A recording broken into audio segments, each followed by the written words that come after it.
Hello and welcome to Duxford for Flying Legends 2002. You join us on a perfect day for flying. It's warm, there's just a little bit of high cloud, a light northerly wind that's across the runway here at Duxford, but it's certainly well within the limits of the many historic aircraft we'll be seeing flying today. Throughout the morning, thousands of people have been out on the flight line, taking a closer look at the many aircraft here. And we're going to take a look now at what we'll be seeing in the show. Over from America, this A-36 Apache is the only one of its kind in the world. There's a new P-51 Mustang at Legends. This is a wonderful restoration, and we'll be meeting its lucky owner, Maurice Hammond.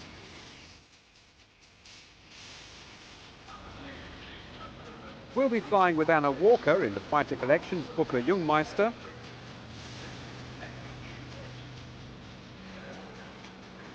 And 63 years on, the man who still holds the London to Cape Town record, Alex Henshaw. But we start with the aircraft more usually associated with Alex Henshaw, and that is, of course, the Spitfire, because he was the Spitfire chief test pilot in World War II. And Duxford, of course, has long associations with the type. This is where the Spitfire first entered service in 1938 with 19 Squadron.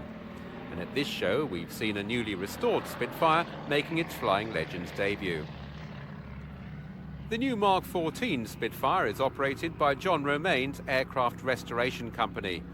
It's in an identical colour scheme to the ARC's familiar Mark 16, but the two aircraft can easily be identified by their props. The new one has 5 blades, as opposed to the 4 blades on the Mark 16. The type is more than 50 years old, but this Spitfire makes use of the latest technology to maintain its health. A telemetry box mounted in the fuselage monitors 18 separate parameters, from engine temperatures to stick loads. The data can be downloaded to a computer for detailed analysis. The system's been used for many years in Formula One racing. It's slightly different in the cars, but this is the first development of the system for this type of machine. We can look at the trend on temperatures, pressures. We can see instantly if something's going wrong over a period. Obviously, during the test flying stage, we were testing the data analog as well. Once we have those real set numbers, we then compare to those all the time. So at the end of each flying year, when it's up for its annual checks again, that test flight, we then compare all those figures, and we will see if something's going wrong. The aircraft was brought back from Belgium, where it was a gate guardian. After a superb restoration, it flew for the first time 2 months before the show. The colour scheme is based on that of a Mark 22 Spitfire, which was used for air racing after the war. John says it was chosen to appeal to the American market, where smart paint jobs are preferred to the more authentic but drabber colours we tend to see on warbirds here. Both the ARC aircraft are flying here along with 6 other Spitfires of various marks. And to describe their display, it's over to Sean Maffitt. So here is the recently rebuilt Mark 16 Spitfire of the Aircraft Restoration Company. Rebuilt after a flying accident and looking absolutely immaculate, with the 43 Squadron crest on the nose. And this is a Mark 8 Spitfire belonging to Rob's Lamplugh.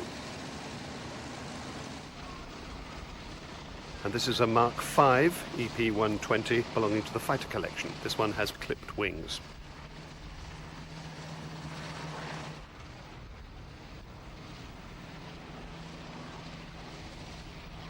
And this is that rebuilt one,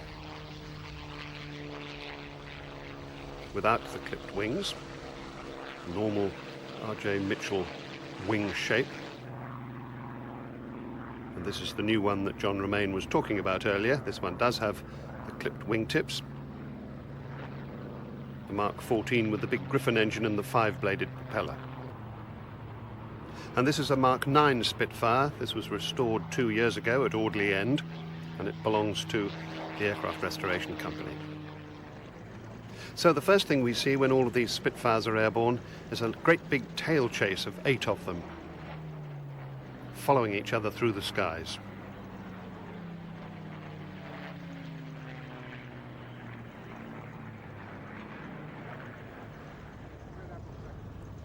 It's a big game of follow my leader, do exactly what the leader does. And of course it's also useful for combat training. It's one of the things that students get taught fairly early on. A good view of the clipped wings here. They were made like that to increase roll rate and maneuverability at low level.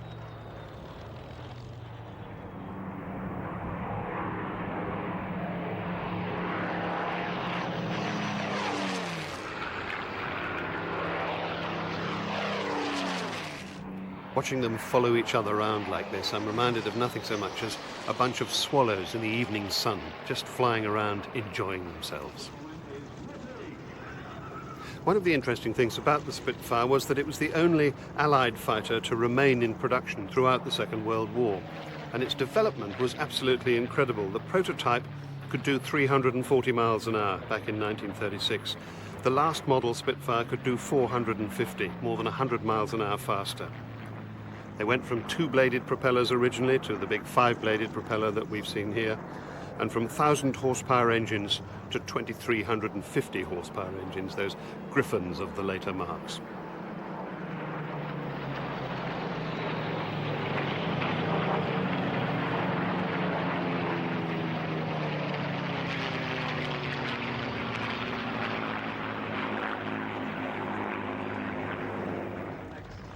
Lovely to watch the pilots putting these aircraft down on the grass.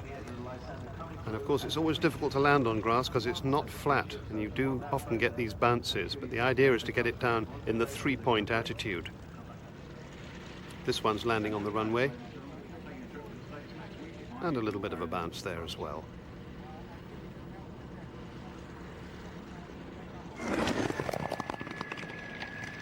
See the flaps at the back of the wing there, increasing the lift and slowing the aeroplane down. And it's a beautiful shot from behind.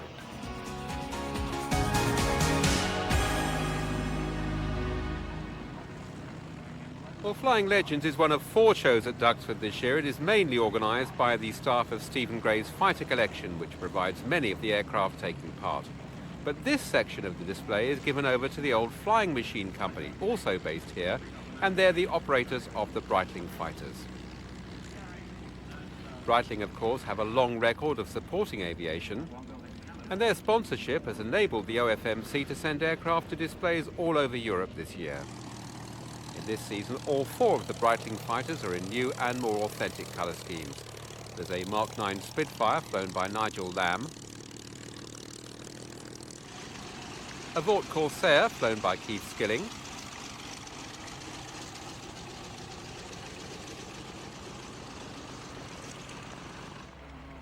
and here's the P-40 Kitty Hawk, flown by Ray Hanna, the OFMC's founder. And the 4th aircraft, a P-51 Mustang, in the hands of Lee Proudfoot.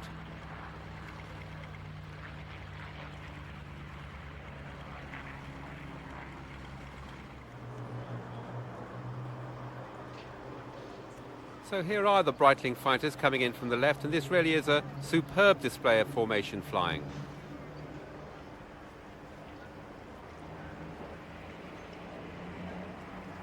Sound of 4 engines, 2 Merlins in the Spitfire and the Mustang, an Allison engine in the P-40 Kitty Hawk, and the big Pratt & Whitney radial engine in the Vought Corsair.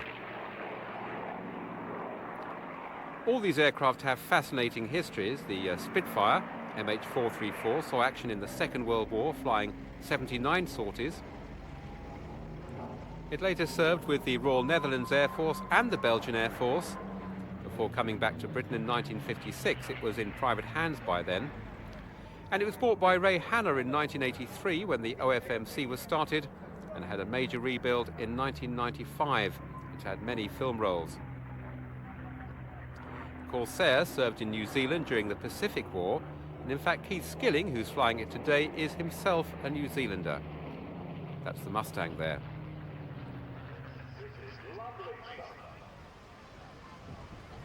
And here is that lovely type formation led by Ray Hanna in the P-40. That aircraft also came from New Zealand, where it was apparently rescued from a scrapyard by teenagers who saved up their pocket money to buy it. That was back in the 50s. You could have bought one of these aircraft for just a few pounds or dollars then. These days, perhaps they'd be worth £1 million each. Anyway, the P-40 was taken to the United States, where it was restored. Eventually came to Britain, and it flew in 1997 for the first time in more than 50 years.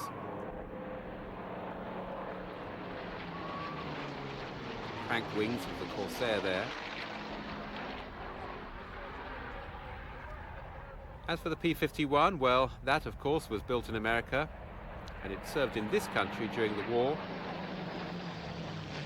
So these four wonderful aircraft make up the Breitling fighters. They usually display here together. We'll be seeing more Corsairs later, and another P-40, and a lot more Mustangs. The Spitfire landing there. That's Lee Proudfoot. And Keith Skilling. Now, like many operators of historic aircraft, the OFMC is always on the lookout for film work. This year, Dark Blue World has been in the cinemas. It's about a group of Czech pilots who flew Spitfires for the RAF. The makers used some footage from the famous Battle of Britain movie, which involved large formations of real aircraft. These days, many of the types are not available, but new techniques help to fill in the holes. When they made the Battle of Britain film, I think they had about a dozen Messerschmitt 109s. Very, very difficult to do that. And of course, the budget these days to run these aircraft is much greater than it was 20, 30 years ago. So they used a lot of the outtakes from the Battle of Britain film, and then they used a number of static aeroplanes, fiberglass models, and some flying Spitfires, and then of course the latest cinematography technology to create the atmosphere of the numbers of aeroplanes. It was very cleverly done and very good. Nigel took charge of the flying sequences, which employed just 2 real aeroplanes, one of which he flew himself. The OFMC's own Spitfire was not available, but 2 other Duxford-based aircraft went to the Czech Republic for the 3-week shoot. We used the Mark V from the fighter collection, and we used a Mark VIII, which belongs to Rob's Lamplau. One of the most difficult scenes were the ones where great timing was involved. There was one with a train where there were very tight camera angles, the timing of how long it would take a train to cover about 2 kilometers up this long hill. And there was another one where there were some horses involved, where it was very, very tight angles, very critical timing. And those were very difficult to do, but great fun.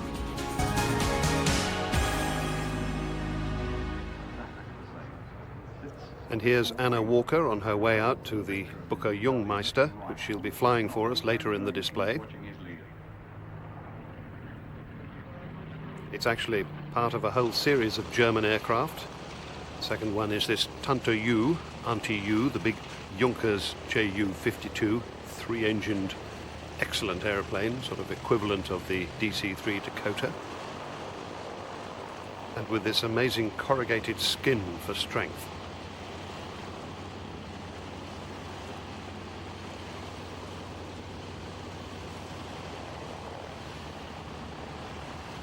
Looking distinctly utilitarian. Those huge span width slotted flaps at the back of the wing for extra lift. And this aircraft is the third of the German trio, called Typhoon, which is interesting because the current Eurofighter is also called Typhoon. This is the Messerschmitt 108, developed in the mid-30s as a civilian runabout.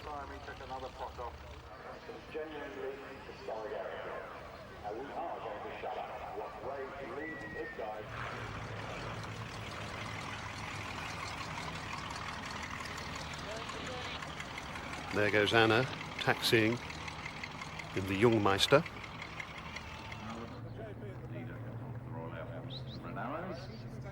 And Auntie Yu gets airborne. No retractable undercarriage here, she keeps the wheels down. And here's the neat little Typhoon taking off, the BF 108. It was developed for competition flying in the mid-30s. Messerschmitt at the time was fairly unpopular, and they tried to keep it out of the competition but failed. And And this, of course, was the ultimate competition aircraft, the Jungmeister.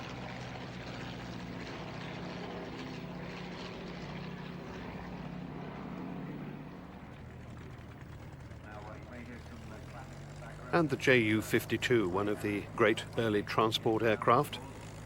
Fairly similar to the Dakota, as I said, but not perhaps as famous or as successful, but about the same size, wingspan of 95 feet. And it first flew in October 1930. Most of the early versions were 17-seat airliners. Sold all over the world, it formed 3/4 of the Lufthansa fleet.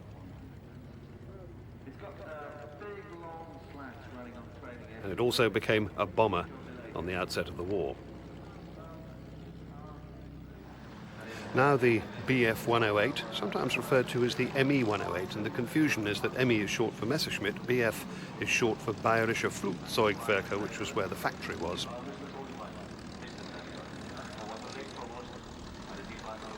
One of the early batches of these aircraft had a structural defect where the wing joins the fuselage, and Rudolf Hess gave a dazzling aerobatic display in Berlin, rather to the consternation of the onlookers who were aware of the problem with the aircraft. And after the show, he discovered that the metal skin underneath the wings had failed, and he'd been flying a near crippled machine, but he got away with it.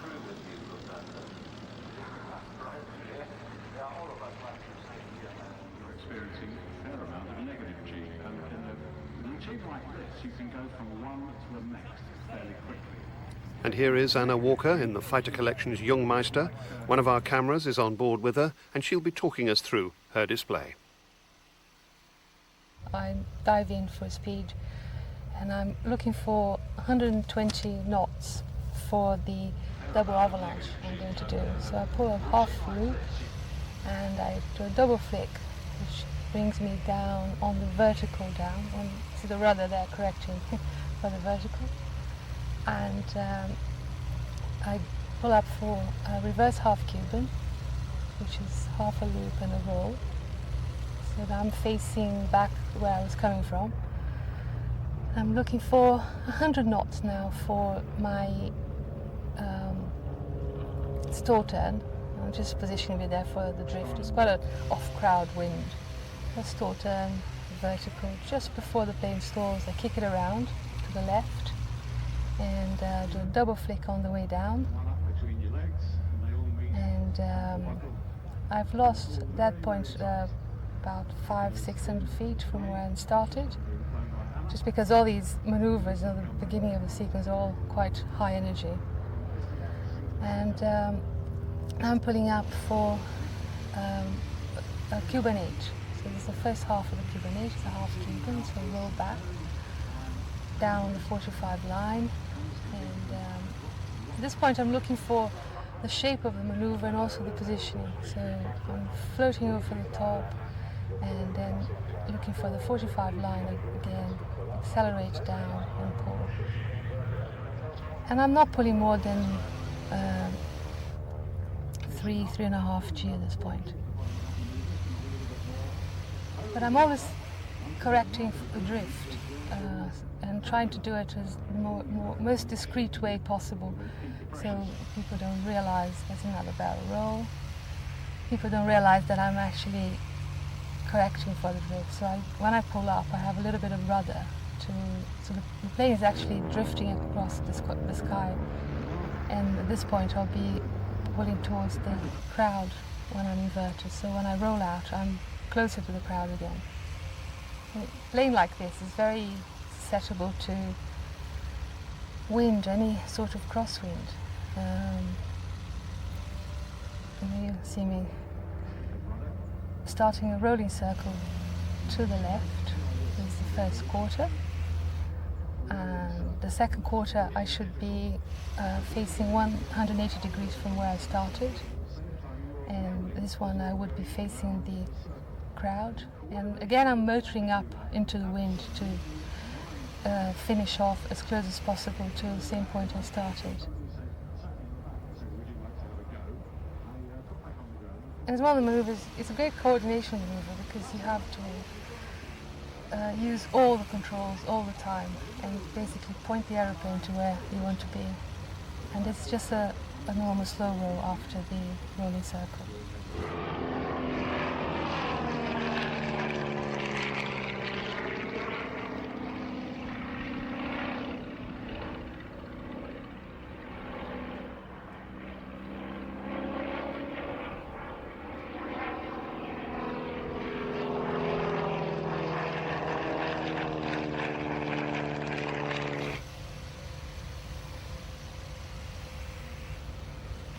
Yeah, just coming over the airfield boundary now, and that was a taxiway, and I'm aiming at landing long so I don't get in anyone's way. So I'm landing almost halfway down the grass runway near my parking spot. And at this point someone else is calling and lining up on the grass behind me, so I have a great encouragement to get out of the way as quickly as possible. The plane is very skittish on the ground, as you can see. And also I can't see ahead of me, so I have to weave about and look either side, left and right as I go along.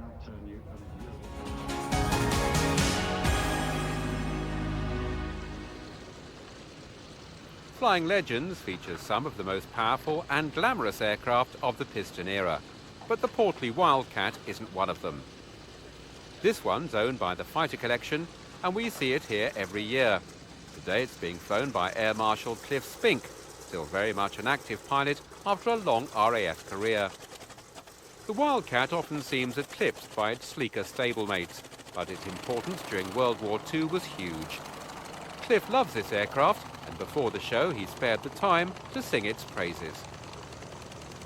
The Hurricane wasn't as glamorous as the Spitfire, but without the Hurricane and in its numbers, we wouldn't have done the job that we did in the Battle of Britain. Similarly with the Wildcat, if we didn't have this sort of aeroplane throughout the start of the war, before the Hellcat and the other more powerful Corsair, more powerful carrier-borne aeroplanes came in, we would have been in real trouble, despite the fact it was definitely superseded by the more powerful aeroplanes, and indeed was up against it with the Japanese fighters that it fought against in the Far East. Zero could do most things slightly better than the Wildcat, but the Wildcat was tougher, and they used team tactics, and that's why it was so successful. Generally, once you've got it cleaned up, despite its rather tubby appearance, it's great to fly. It's a little bit slow in roll, it's got good pitch, it turns very well. It's a good aeroplane. I thoroughly enjoy flying it.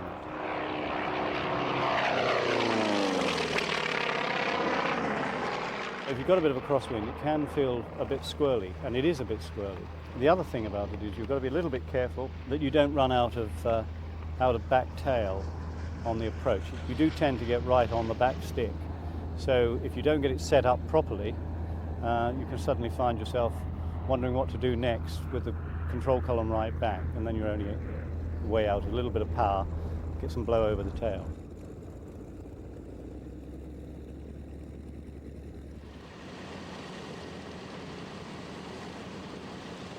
As the elegant Tiger Cat turns towards us, look how slim the fuselage is. It's only wide enough for the pilot, and it can be that way because this aircraft obviously has two engines, and the fuselage doesn't have to be as fat as those engines are. This is the second of the 4 naval cats, the Wildcat having been the first, and there are 2 more to come. This one being the Hellcat.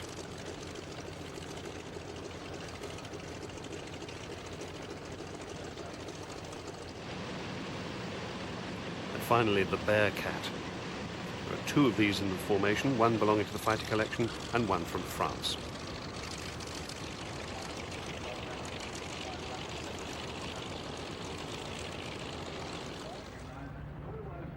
Hellcat gets airborne with an interesting tucking away of the undercarriage, and there it is, an immaculate formation of cats. Pete Kinsey flying the Tiger Cat in the lead, a Bearcat on either side of him, a little Wildcat in the box behind him, and bringing up the rear, the Hellcat. Wildcat, carrier based fighter, and then very, very successful aircraft in the Pacific theatre, the Hellcat. Hellcat, designed and developed from 1942 and rushed into production at an unparalleled rate, went straight into service in the Pacific. 11,000 of these aircraft were delivered in 2 years. And from the date of its arrival in the Pacific, the Allies started winning the air war. And Stephen Gray in his favourite Bearcat aircraft here, keeping absolutely close tabs on Pete Kinsey flying the Tiger Cat, the big twin-engine one. And of course, Bearcat was one of the fastest and most manoeuvrable piston-engined aircraft ever built, and after that, it was the jets.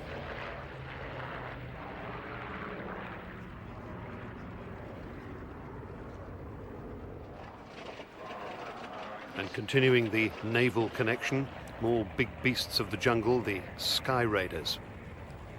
Both of the aircraft flying today are from France.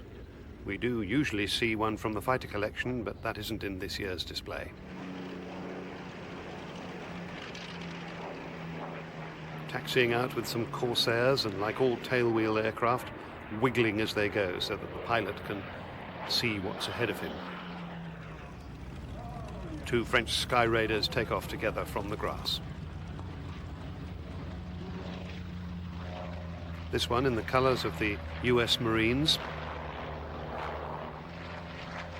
flown by Maurice Echateau, and this one in the colours of the French Navy, flown by Yves Collin.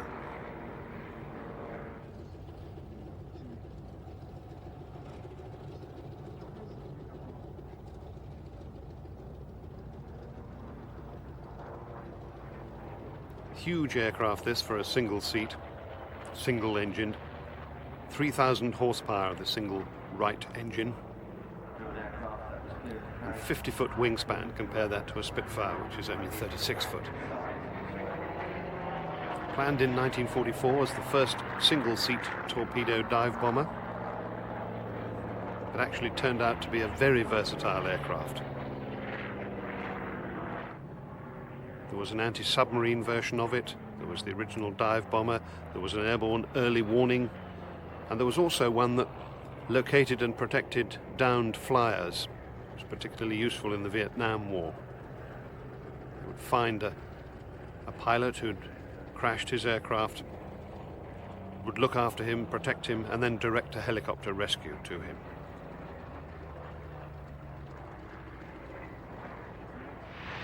Now the magnificent Corsair. And one of the interesting things about this, it's got this cranked wing.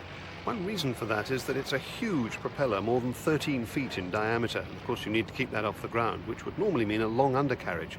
But you don't want that in a carrier-borne aircraft because the undercarriage has to be very strong indeed. So if you bend the wing down like this, then you can have shorter undercarriage legs and still keep the propeller off the deck. It also means, incidentally, that the wing joins the fuselage at right angles, which is good for keeping the drag down, making this a slippery and maneuverable aircraft.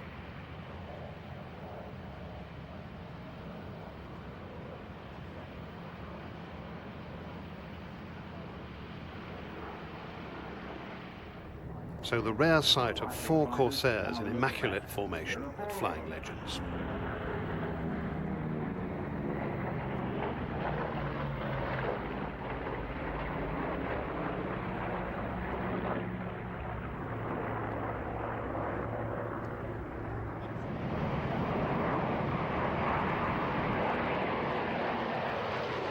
Sight to strike terror into the pilots of the Japanese Zero, because this aircraft was designed in 1940 specifically to counter the Zero.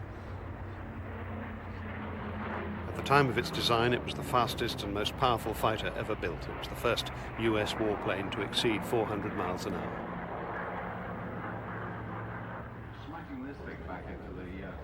That shape of the wing, a bit like a German Stuka dive bomber, led to it being nicknamed a Super Stuka.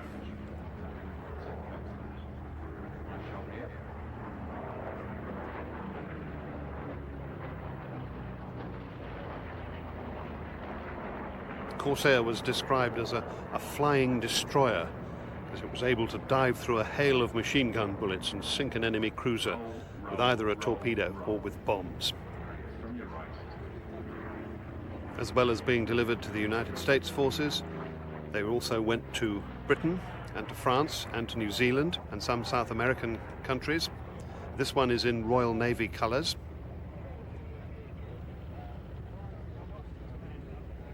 The last of these aircraft was delivered in 1953.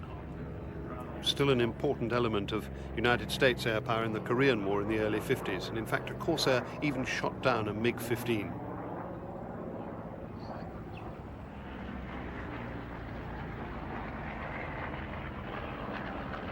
That one in US Navy colours.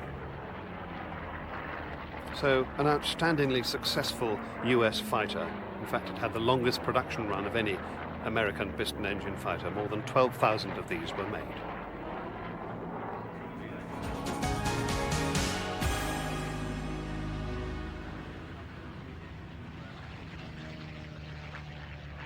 Well, now we come to what's probably the best known of all the historic warbirds here at Duxford.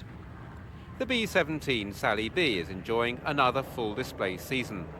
There have been many times in the past when we thought the huge cost of maintaining her would put an end to her flying career after 27 years on the display circuit.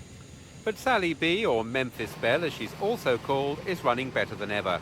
And today she's flying with the French Fortress Pink Lady. They're the only two B-17s in Europe, and in the last few years this dual display has been one of the highlights of the Flying Legends show.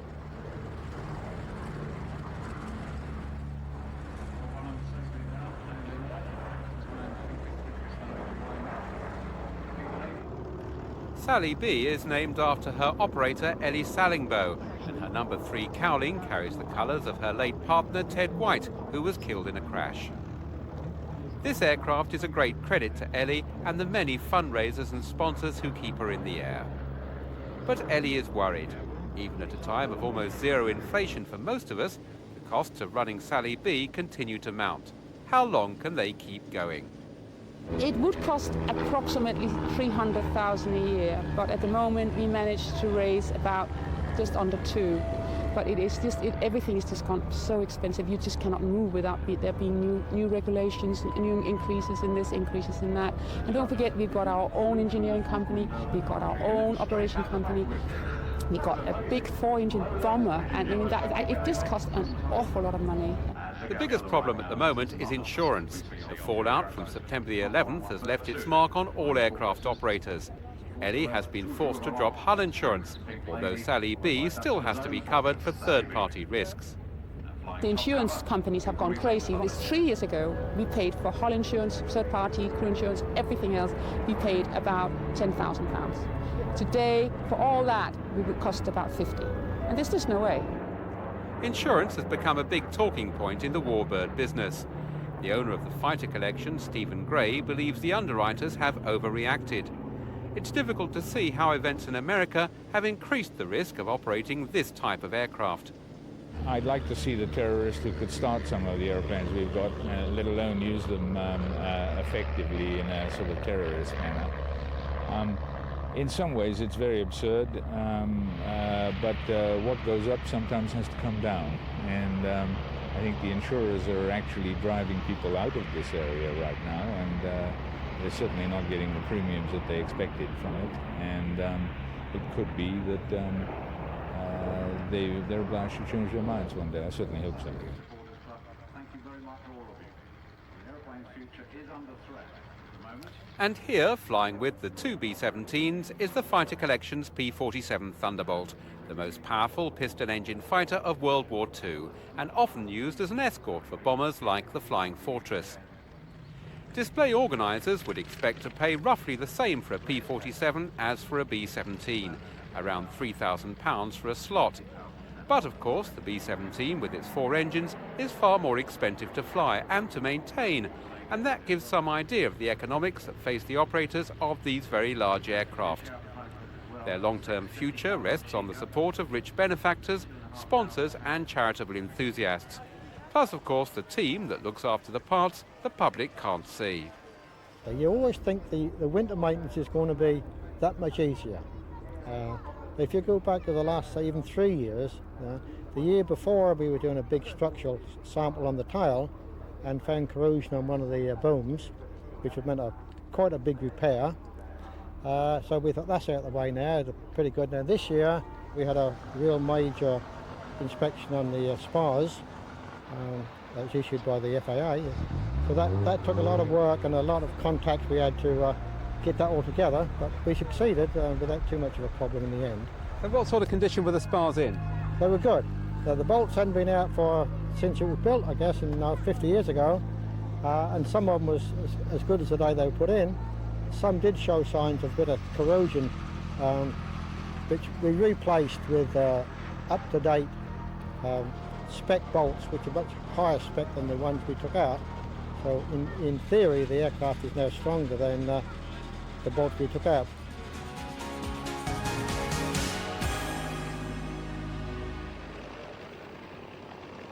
Now the purposeful shape of the real aeroplane company's Hurricane and the fighter collection Hurricane. Eagle Squadron is what the ES stands for. Those were the RAF squadrons that were manned by American pilots, all volunteers. And the B-25 Mitchell, a successful bomber that came in at the beginning of the war and was flown both by the Americans and the British.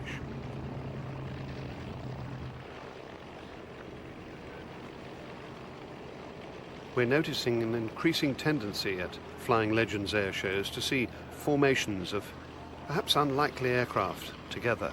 It's always nice to see the different shapes in the air that you perhaps don't expect.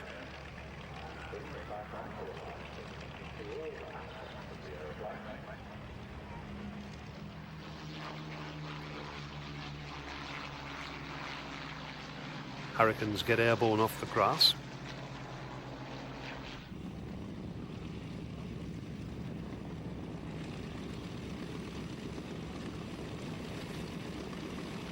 The B-25 has this rather strange cranked wing. The wing slopes up from the fuselage and then is flat outboard of the engines, giving it that sort of gull shape.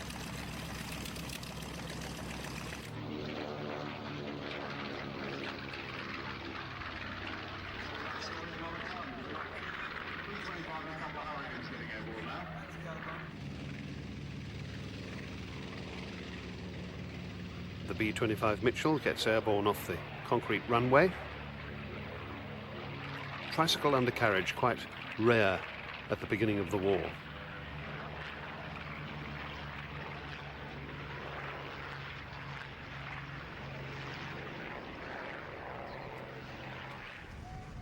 So here we have it, a lovely Flying Legends formation, the B-25 Mitchell and two Hurricanes. The Mitchell actually belongs to the Duke of Brabant's Air Force. That's a Dutch organisation founded in 1988. And it's for the promotion of aviation in general and warbird aviation in particular.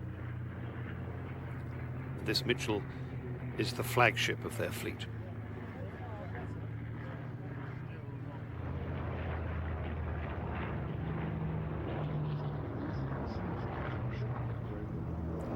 B-25 Mitchell was named in honor of a fearless US Army Air Corps officer who got himself court-martialed in the 20s for tiresomely insisting on the importance of air power.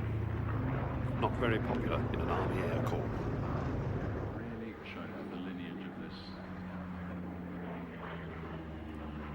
Mitchell was built by North American. That was a company that had no experience of twin-engined aircraft or of bombers or of any high-performance airplanes. But it was actually built in greater numbers than any other United States twin-engined aircraft. Nearly 10,000 Mitchells were built.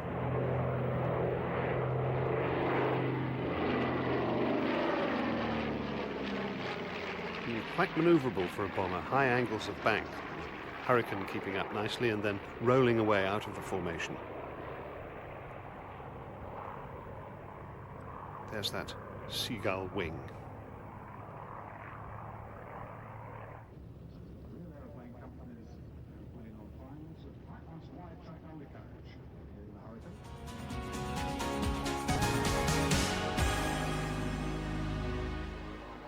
The Mew Gull, one of only 6 built and famous for its record-breaking feats of the 1930s. It's an aircraft we haven't seen at Flying Legends before, Until recently, it was owned by Des Penrose and kept at Old Warden. But its most famous owner was Alex Henshaw, who made his name in this aircraft and then went on to be the chief Spitfire test pilot at Castle Bromwich during the war. Alex is 90 now, but looks a good 20 years younger. He's been at Duxford posing for pictures with the Mughal and recounting its exploits. He tells his stories with extraordinary enthusiasm, although he must have told them 1,000 times before. In this aircraft, he won the King's Cup Air Race of 1938 and then broke the solo record to Cape Town and back, a record that still stands today. Well, roughly speaking, I went down in 39 hours and I came back in 39 hours. And there was only 11 minutes between the two flights. In spite of several attempts, no one has ever beaten it. And in fact, it's the only aircraft in the world that's held long-distance world records unbroken for over 60 years. The single-seat Mughal was very cramped. Imagine spending 39 hours in this tiny cockpit. But the skinny fuselage was low on drag, and that, of course, meant speed. They were really, in a sense, the most unsuitable aircraft you could possibly have. But it's the only single-seater aircraft that I knew in the world that could beat the de Havilland Comet Racer. This machine was faster than our first-line fighters. When I say our first-line fighters, I mean specifically the Hurricane. The Cape flight was an extraordinary adventure, and Henshaw's account of it makes great reading. There was no GPS in those days, and hardly any proper airfields. I couldn't wait to ask him about one particular departure that seemed to capture all the romance of his achievement. I seem to remember one particularly difficult night takeoff with goosenecks on a very short strip. This is often quite a difficult aircraft to handle on the ground, I believe. I mean, looking back on that, you must have been amazed that you got away with it. Well, lightly loaded, it's a very nice aircraft, and you know, it flies beautifully. But you see, for the Cape records, I had to have extra oil, extra tanks. The tanks were in the wings. They were in the fuselage that came almost up to my face, and then I had a tank built over my legs. And of course the CFG was so far aft that I had to get a special category C of A, and under those conditions it was a little bit of a handful. But as far as the landing at Gao is concerned, to which you're referring, you see all the airstrips in those days were only patches on the desert or strips carved out of the jungle. Where I expected goose flares to be put out or some means of lighting, there was just one single Hurricane lamp. And that would have been all right if the aerodrome had been fenced off. But you see, you had Tuareg camel trains going across, you had Arabs with their goats and their sheep and their families. And of course, once they heard the sound of an engine, they all came rushing to see what was going on. And the thing that worried me was not only for myself, but hitting one of these people when I was taking off at night. So it was just a question, really, of lining up the aircraft on the compass and just hoping you were following a straight and flat course. Yes, I sighted the stars as a datum point. And then, of course, I was on instruments the moment the engine opened and I cleared the sand dust. Now the Mughal is based at Brayton Airfield. It's got a new owner and a new display pilot, Taff Smith. As a tribute to Alex Henshaw, he's been flying it with 2 Spitfires. The great man himself is said to have tested more than 3,000 different Spits during his career. It looks an odd formation, but Taff Smith says there's more in common between these aircraft than you might expect. This Mughal actually flies like a Spitfire and handles very similarly to a Spitfire, and the speed range is quite good, so it does make a nice formation aeroplane with the Spitfires. It's a flat show aeroplane. It's not cleared for aerobatics, but it certainly worked out extremely well today. I know that you've read the book, Alex Henshaw's account of his flight to Cape Town, and knowing what he did with it. What are your thoughts on that? Takes your breath away. Just trying to land at airfields that are fog-bound, short strips, rough strips, landing with goosenecks. It's just unbelievable. Things that you wouldn't attempt now?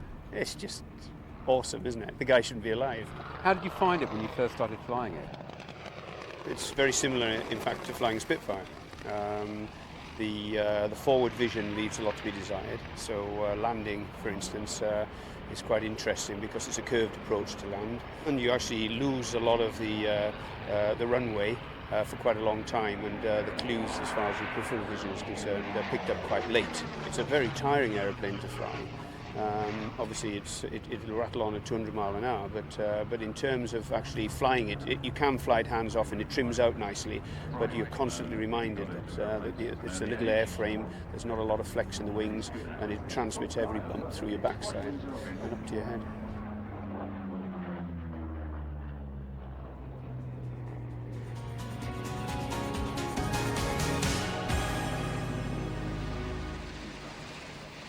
Now, what the next group of aircraft have in common are their engines.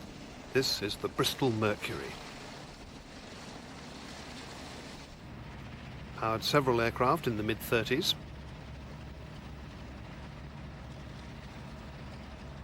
Not all of them Bristol aircraft. This was the Bristol Blenheim with 2 Mercury engines, about 950 horsepower each. And this was the Gloucester Gladiator with 1 Bristol Mercury.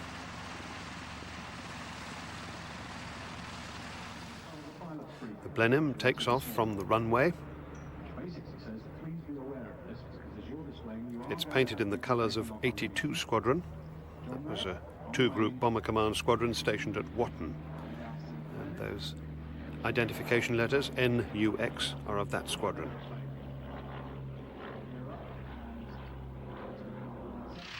And the final Mercury-engined aircraft of the trio, the Westland Lysander.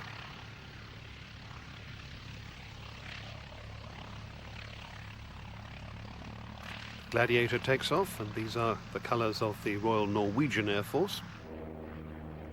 And the Lysander is in Special Operations Executive colours, the nighttime black.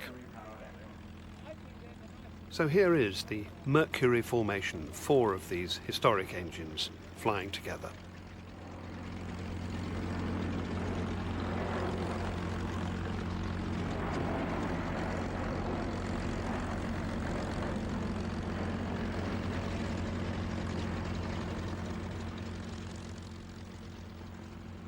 The Lysander peels off. You can see that big long-range tank underneath.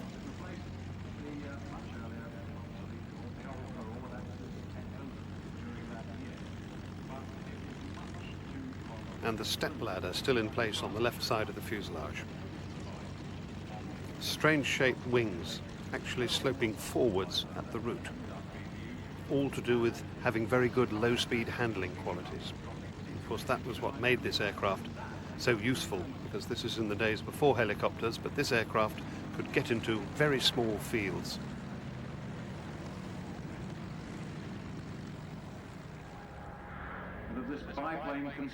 The Gladiator, well, it was the last of the great biplanes. It was a kind of halfway house between the First World War biplanes and the monoplanes of the Second World War. It had an enclosed cockpit. But interestingly, it was only built after the first Hurricane was built, so it was outdated. Now, the Blenheim came about because the newspaper magnate Lord Rothermere asked Bristols to build him a fast executive aircraft to carry a pilot and 6 passengers at 240 miles an hour. In the mid-30s, that was faster than any RAF fighter. It became the first modern stressed skin monoplane in Britain with a retractable undercarriage. But in a test for the Air Ministry, it surprised even its designers, and it managed 307 miles an hour. The Air Ministry was so impressed they immediately ordered 1,100 of them.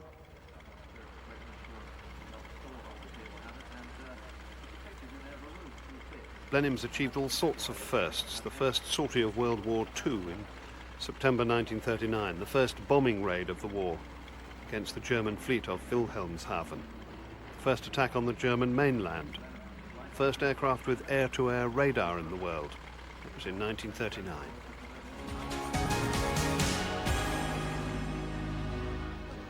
At every Flying Legends show, you'll find an aircraft brought specially to Duxford for the knowledgeable enthusiast. Today, they've all come to see this. It's an A-36 Apache, sometimes known as an Invader, and it's the only one of its kind in the world. The Apache was an early version of the P-51 Mustang. It was designed to operate as a dive bomber in a close support role. The aircraft had underwing racks and dive brakes. On this example, the brakes are welded shut. This aircraft lives in Chino in California. It was brought here by warbird ace Steve Hinton of the Planes of Fame Museum. Those who were at the show last year will remember Steve turning up with these two early Grummons, also a Legends first. He dismantles his aircraft, ships them to England, and then reassembles them for the show. It sounds like a big job, but for Steve, it's no big deal. You know, this is what we do for a living anyway. We have the Planes of Fame Museum in Chino, fighter rebuilders, and we restore these planes, which involves taking them apart, putting them together. So this is really what we do. And it's really not that difficult. It's delicate, but it's not difficult at all. Steve is flying the A-36 himself. He's said to have more hours on piston warbirds than any pilot alive today.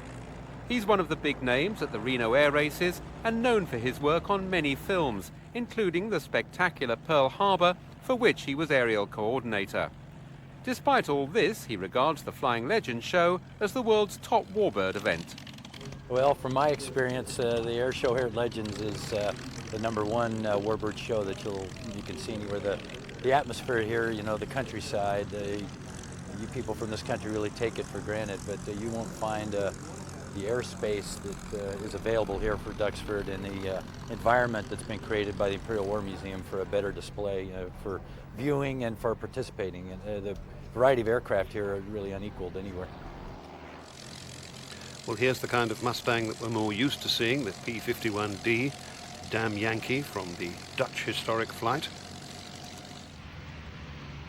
And you can compare it with this A-36 early Mustang, which has got the high back, doesn't have the bubble cockpit.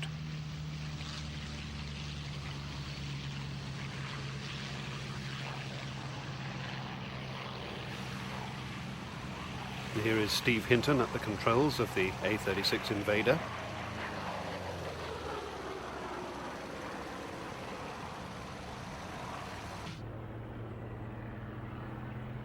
Flying here in formation with the P-40 Kitty Hawk.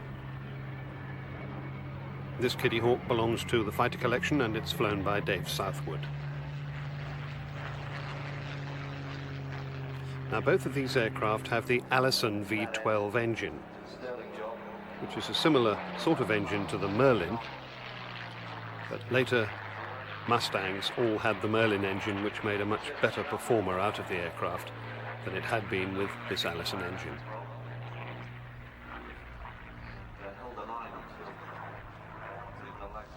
But here are the two types of Mustang flying together, the Allison-engined one and the Damn Yankee with the Merlin engine.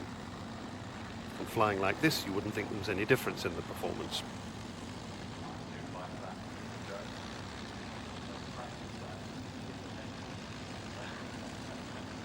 Of course, a lot of the superior qualities of the Mustang were due to its laminar flow aerodynamics. But when you combined that with the power of the Merlin engine, it made a truly extraordinary fighter. The old A-36 closer to us, the P-51 slightly further away.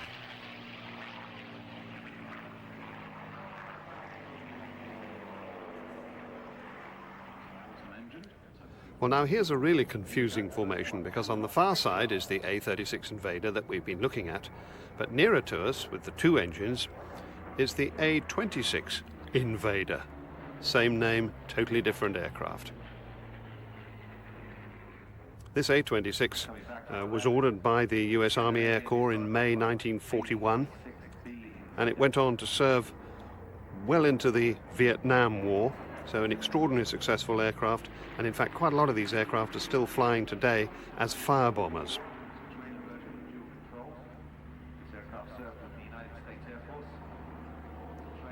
Fast for a bomber, top speed of more than 370 miles an hour. And here's the A-36 landing on the grass. Steve Hinton putting it down in an immaculate three-pointer.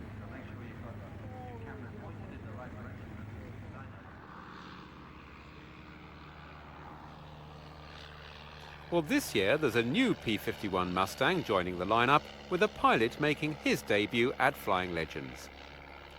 Janie is painted in the colours of Major Bill Price, who flew with 350 Fighter Squadron of the US Air Force. He claims 7 kills, including 3 German aircraft shot down in one day. More of him later, but first a look at the aircraft itself, which comes to Legends after a 4.5-year rebuild by the owner Maurice Hammond, who's flying it in the show. This Mustang has a fascinating background. One of the last 200 P-51s built in Dallas, it served with the New Zealand Air Force until 1958, when it was sold for just $150. For years it was stored on an outback farm until it was sold to the Alpine Fighter Collection in 1990. But the restoration didn't get underway until 1997, when Morris bought the largely complete airframe and shipped it to England. There followed one of the most superb restorations you're ever likely to see. Open the wing hatches and you'll find ammunition, the full 9 yards, as the Yanks used to say. You won't find this kind of detail on any of the other P-51s displaying here today. As for Morris, he's an authorised display pilot with 1,100 flying hours. But the closest he'd been to flying a Mustang was a few hours in a T-6 Harvard. That is, until he suddenly had his own. That first takeoff was truly memorable. I'd been in the back seat a few times, but there's no controls in the rear seat on this one, so it's you've just got to get in and bite the bullet, have the briefing and go. Once you get on the end of the runway and open the throttle for the first time, you've just got to deal with it. And you don't quite know what's going to happen, but you just get on and do it. It's a heavier airplane and the stick loads are quite higher than the AT-6 Harvard, of which I've been flying. But it's very similar. Well, most airplanes fly pretty much the same. It's the ground handling and takeoff, and particularly on the Mustang with the torque of the Packard. So what of Bill Price, on whose aircraft this colour scheme was based? Well, he's still alive in America, and so is his sister. The Mustang was named after her. It was a hope that they would come over last year to the raid and reunion, but they didn't make it. But I have been in touch with them. We've done some photographs of the airplane over Raiden as a backdrop, and he has a large one on his wall at home. So now Morris, in his new Mustang, gets to fly amongst 5 others.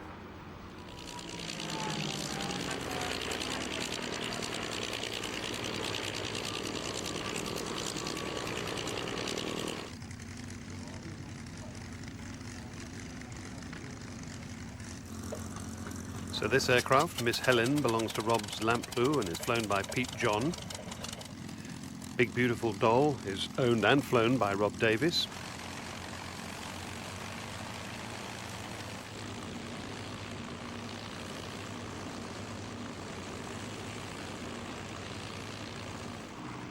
And here's Damn Yankee going out again, still in the hands of Ed Shipley.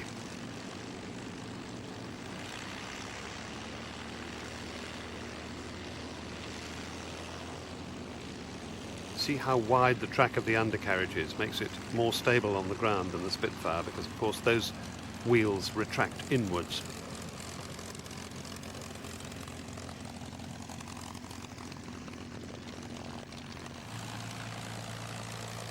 Anders Sether flying the Scandinavian P-51, Old Crow. There is Maurice Hammond in his lovely Janie. And finally, from JCB Aviation in France, Nookie Bookie IV, flown by Eric Goujon.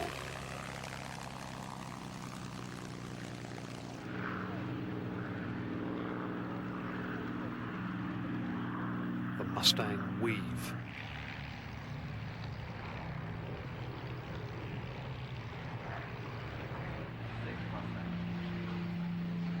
And then the mass Mustang takeoff. What a sight.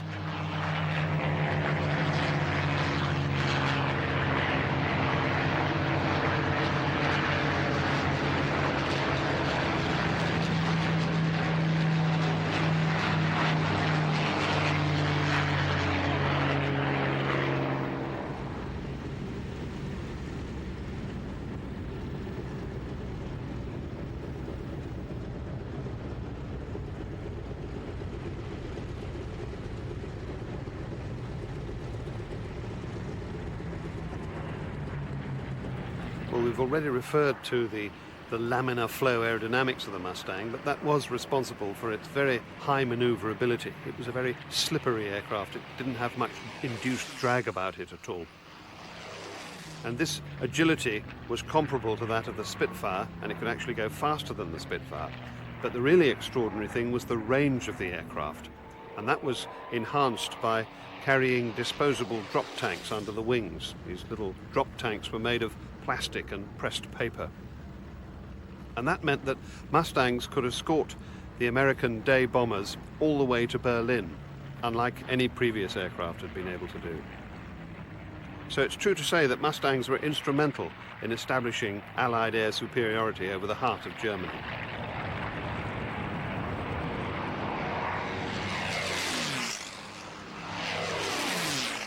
Mustangs also served with great distinction in the Mediterranean and the Pacific areas. More than 15,500 of them were built, and they served with 55 different air forces.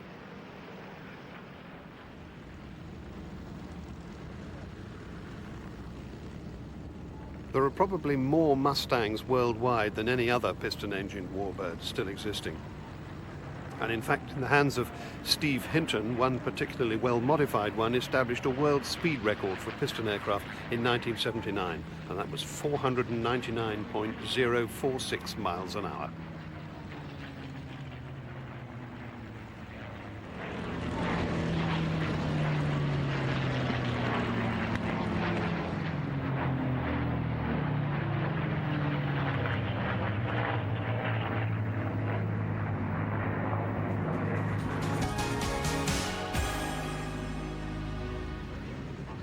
Well, now a look at what's been going on at Duxford over the last year, and in particular the latest news from the fighter collection which runs the Flying Legends show. Earlier we saw this Mark 14 Spitfire displaying. It was owned by Christophe Jacquard in France. It's now come back to England to rejoin the fighter collection. Last year we saw the first display flight of the Hawk and Nimrod, beautifully restored by Guy Black's historic flying company. Guy was about to sell it to the fighter collection. That still hasn't happened, but Stephen Gray told us he still plans to own this unique aircraft. I think the development period on the aeroplane's over, and it should be coming to us very soon. So all the early engine problems appear to have been solved? I don't think there were problems. I just think that it's a question of nobody being flying, or I shouldn't say nobody, very few people have been flying Kestrel 5s and attached to that kind of aeroplane for many years, and so it took a while to develop. And here's Stephen's rundown on some of the other news from the fighter collection hangar. Well, the P-51C is getting there. I would hope that by the end of this year that should be all together. The Gladiator's made a lot more progress than it appears. We've got many parts almost complete, and once the show's over, we'll be putting quite a lot of effort into making sure that aeroplane's finished. The Sea Fury is largely finished in systems and airframe terms. I would imagine that engine should be finished within the next 12 months or so. Now, much further down the road, I expect the Beaufighter. I mean, it may be very difficult to find two original engines for that. I don't know if any of those exist anywhere. What's the situation with that as regards sourcing engines? Well, never say never. I do hope that we can find the right engines for the aeroplane. We have good engines that would work on the aeroplane. I'm much more interested in seeking to find propellers and that kind of thing at the moment, and also the molds for the tires, very special tires. But that is still making reasonable progress, that one. Well, we had a quiet period on it. One of the gentlemen who worked on the aeroplane has gone to work on another airplane, and so that was a bit of a setback for us, but I'm hoping that we'll progress with it. But it is a very long-term project. It's a very large project.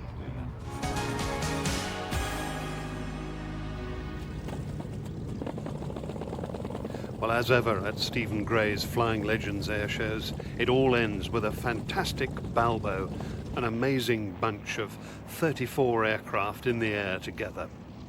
Some of them start by being in the air already, but most of them have to take off in a huge choreographed bunch.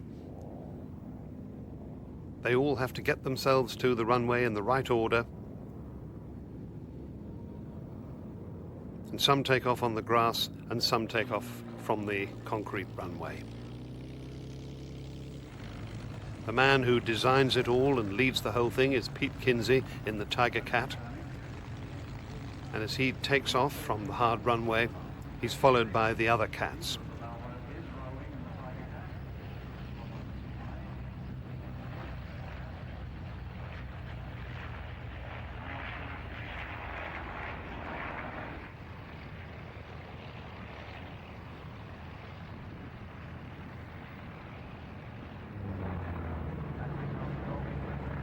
There goes the Hellcat.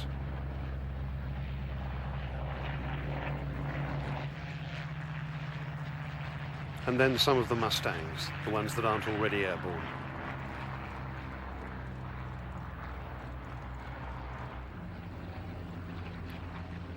Corsairs on the hard runway.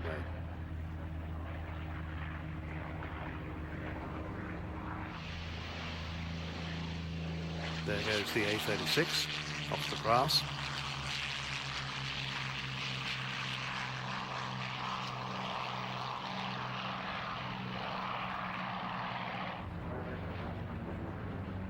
And the Sky Raiders.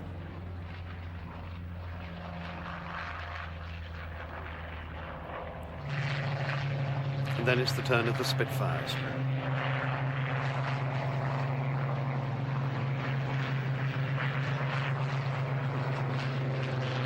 John Romain's brand new Mark 14.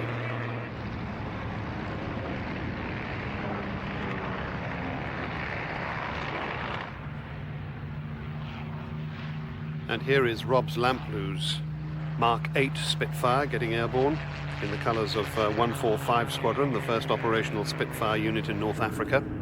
And in a moment we're going to hear from Robs about how they get this formation together. And it's particularly apt that they should produce these big Balbo formations from Duxford, because Duxford was, during the Second World War, one of the stations that produced the big wings.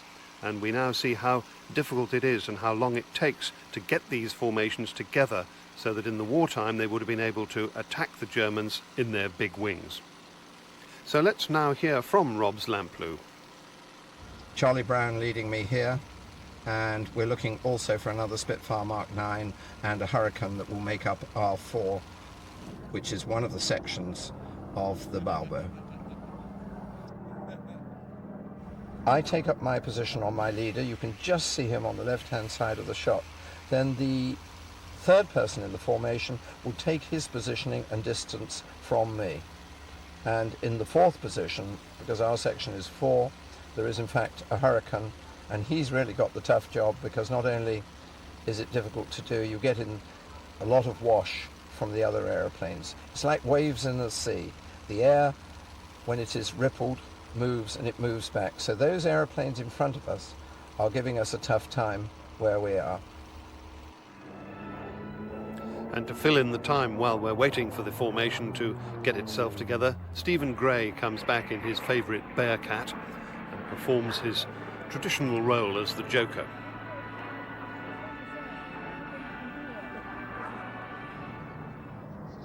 Finally, the formation does get its act together. You see this fantastic sight of all these World War II aeroplanes in the sky at the same time. Not to be seen anywhere else in Europe.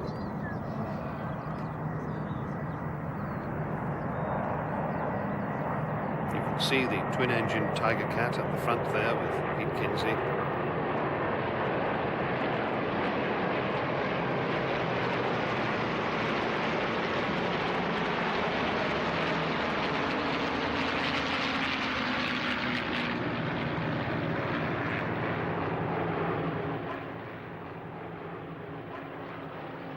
So they fly through on the first pass, and then they turn downwind to come back and do it again, and nobody breaks away this first time round.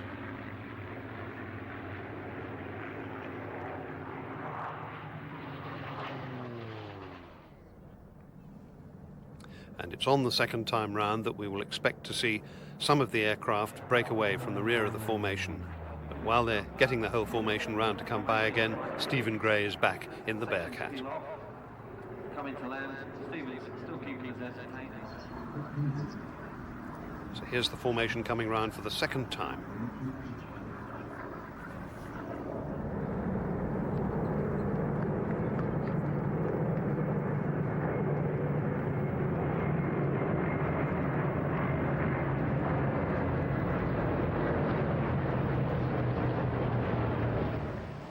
And here's the first lot of aircraft to break away.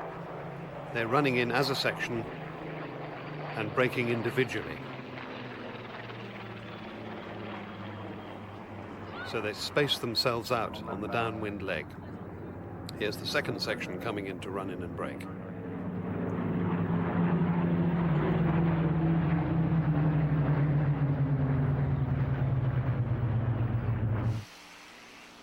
Now we're riding with Steve Hinton in the A36. He's just coming in for his brake.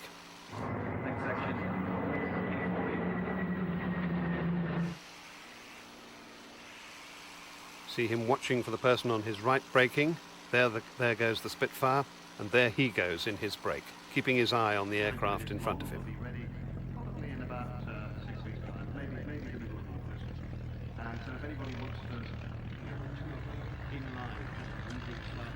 So he comes into land behind that Spitfire that he watched braking just ahead of him.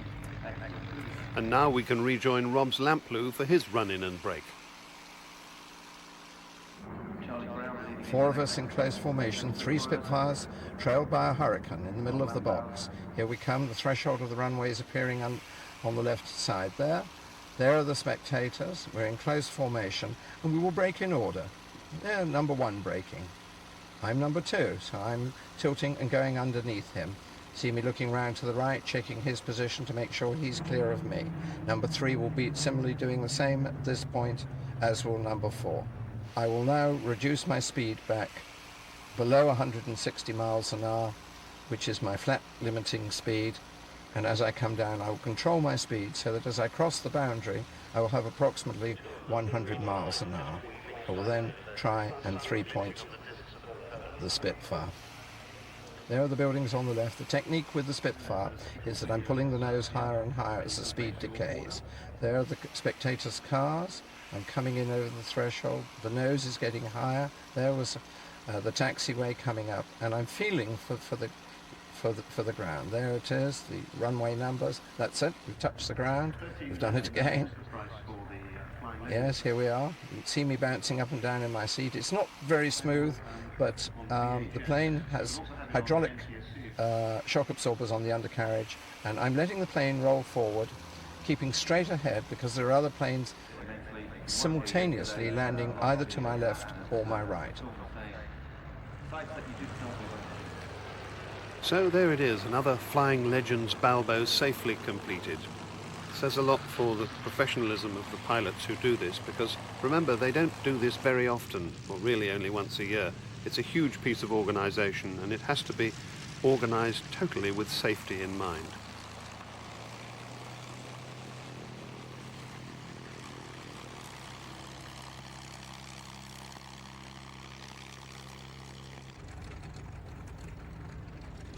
They all have to be careful how they taxi in with so many aircraft moving at the same time.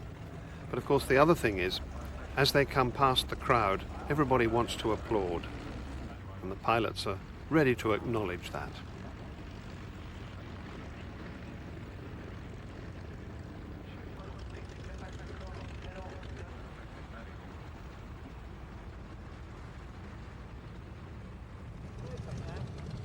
So another Flying Legends weekend draws to a close with the traditional Balbo, and I think it's fair to say that you won't find anything quite like this at any other air show in the world.